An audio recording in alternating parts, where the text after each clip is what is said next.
जय माता दी साहब। आज अपन सोना के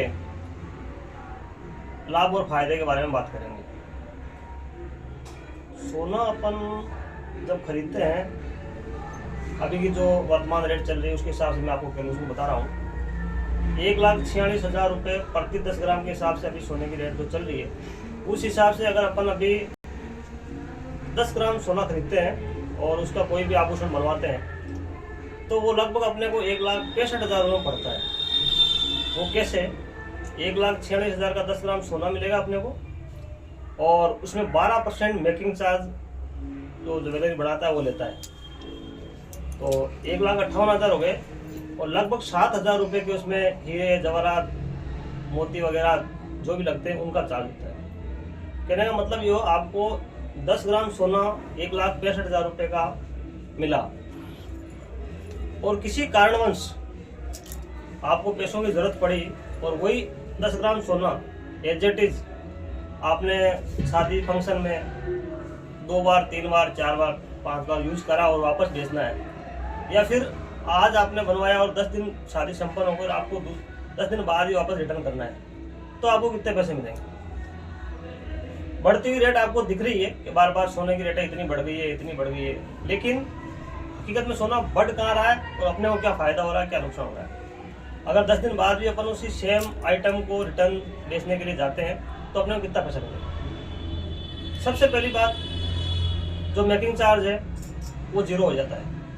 दूसरी बात है, जो जड़ाई के नगीने मोती वगैरह जो भी लगते हैं वो जीरो हो जाता है। अब रही मूल 10 ग्राम की जो कीमत है 1,46,000, उसमें से आपको कितना पैसा मिलेगा?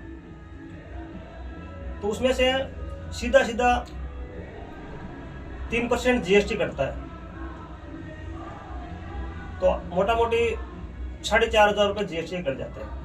आपके पास 1,41,000 रुपये पीछे बचते हैं। उसमें से वो बट्टे के रूप में कुछ काटता है, अलग अलग उनका अलग अलग सिस्टम होता है। तो कहने का मतलब ये हुआ कि आपके पास कट पिट के अगर आप वही 10 ग्राम सोना वापस रिटर्न करने के लिए 10 दिन बाद भी जाते हो तो मोटा मोटी आपके पास 1,36,000 रुपये के आसपास पैसा मिलता है, जबकि आपने 10 दिन पहले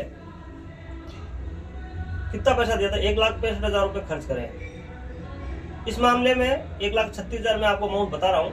इस मामले में कुछ जगहों पे 1,000-2,000 रुपये ऊपर नीचे हो सकते हैं, मोटा मोटी 36 से कहीं 38 मिल जाए, 39 मिल जाए, बाकी उससे ज़्यादा नहीं मिलेगा। तो मेरा कहने का मतलब ये हुआ, अगर मान लेते हैं आपको कोई, आप रेगुलर किसी से काम करते हो, उसने अगर आपको अच्छी रेट भी दी है तो भी 1,39 से ज़्यादा आपको नहीं मिलेगा, लास्ट है। अगर 1,39 मिलता है 1,65 का, तो कहने का मतलब हुआ सीधा सीधा 26,000 रुपये का आपका सीधा नुकसान हो रहा है, जबकि सोना वही है, सब कुछ वही है, और आप ये उम्मीद कर रहे हो कि बार बार सोना इतना बढ़ गया, इतना बढ़ गया, उतना बढ़ गया। तो इसका मतलब ये है कि सोना खरीदने का मतलब है आपको नुकसान ही है, फायदा कतई नहीं है। इसलिए मेरा मानना ये है, सोना कम से कम यूज करें और सोने की ये गणित जो माइनस प्लस की गणित है इसको समझें। सोना रेट में दिखाया जा रहा है कि इतना बढ़ गया है, लेकिन अपन बेचने के लिए जाते हैं, जब अपने को क्या रेट मिलती है, ये मैंने को जो आपको रेट बताइए, ये टॉप ज्वेलर्स है उनकी रेट बताइए, और आप छोटे मोटे के पास जाओगे तो इससे भी आपको रेट कम मिलेगी। और इस चीज़ की भी कोई गारंटी नहीं है कि आपको 22 कैरेट सोने के पैसे आपसे लिए जा रहे हैं या 24 कैरेट सोने के आपको जो पैसे दिए जा रहे हैं उसमें वही सोना है। आपको 24 कैरेट के पैसे लिए जा रहे हैं और उसमें 20 कैरेट आ रहा है या 22 कैरेट आ रहा है, इसकी भी कोई गारंटी नहीं है। इसलिए कभी भी सोना खरीदें तो सबसे पहले सोना खरीदते हैं तो कच्चे में ना खरीदें, उसका 3% जीएसटी देके बिल लें, और सोना के ऊपर जो मार्किंग होती है जो ये साबित करती है कि सोना कितना कैरेट का है वो जरूर करवाएं और अपना बिल जरूर लें। जय श्री राम।